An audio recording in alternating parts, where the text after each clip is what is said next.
So mga boss, yan, meron tayo ditong Strike Industries by EMG, licensed by EMG, no, na Sentinel, no. So this is DMR build, so 500 plus FPS. Sobrang technical na niyan kasi kung nakikita niyo yung galit na trigger, naka soft trigger na rin yan kasi naka digital trigger unit siya. Tapos syempre compression na tayo diyan, reinforce na lahat ng gamit natin diyan. Naka high torque na rin na EMG motor, tapos naka EOX na T-Eagle kasama yung kanyang Geisel mount, no. Tapos yun, nagkabit tayo dito ng tacklight laser sa unahan. Tapos syempre yung kanyang original na EMG Strike Industries oppressor, no. Tapos naka M-Lock Strike Industries na handguard, no. So yun, suwabing-suwabe, no. Napakaganda ng unit, busog na busog, oh. Ayan, no. Tignan nyo naman yung kanyang markings, guys, no. Grabe, no. And syempre, yun nga, rare na siya, no. Tingnan mo yung grip. Kung mapapansin nyo, naka-slim siya na grip. So slim motor din, lintik yung detalye, oh, hanggang trigger guard, no. Tapos yun, no.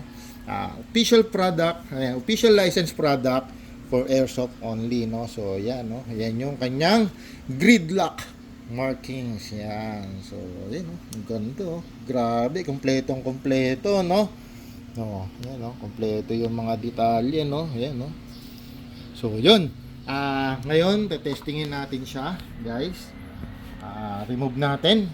This time, ito, makita nyo, guys, talagang EMG siya, no. So EMG bot stock, no, na alam ko CTR2 yata to o BCM1, parang ganun, no. So hindi natin siya i-retract, no. Retractable naman yan to 5 position, pero this time pag maglalagay tayo ng battery sa kanya, so to access the battery compartment, ito, pindutin nyo lang to. Yun, ganun lang kadali, no. Tapos yan, lawit nyo lang to. Kabit tayo ng Storm Power 1450 mAh DINS plug battery, no. So ngayon, plug lang natin siya ng maayos.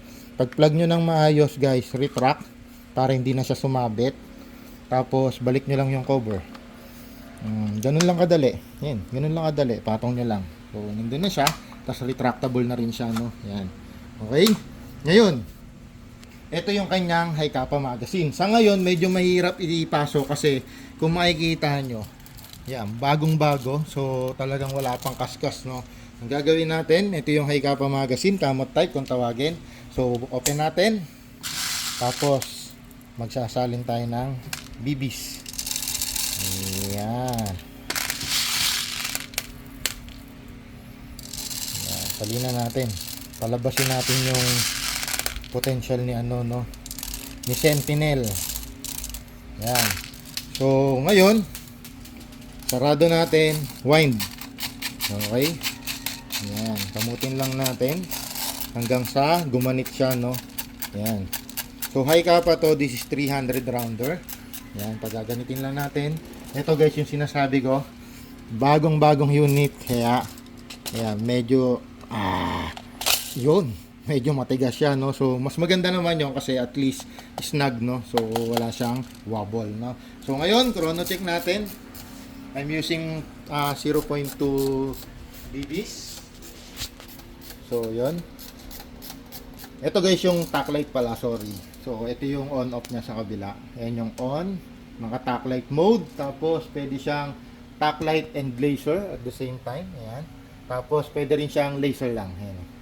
Okay, no. Tapos kung papatayin mo siya, ito lang yung switch kabila, no. Tapos yun, chrono check natin. Strike Industries, licensed by EMG, released by Savage Firing. Uy. So yan yung FPS niya, no.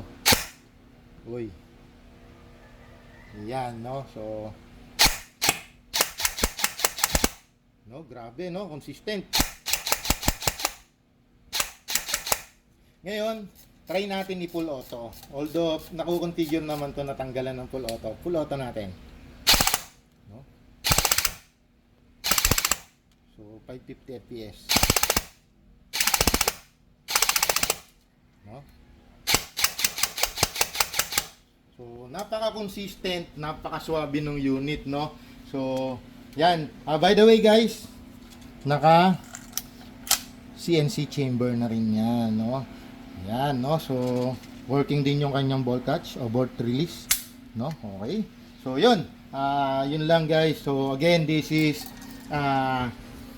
Strike Industries licensed by EMG. So, official siya, no? So, license unit siya.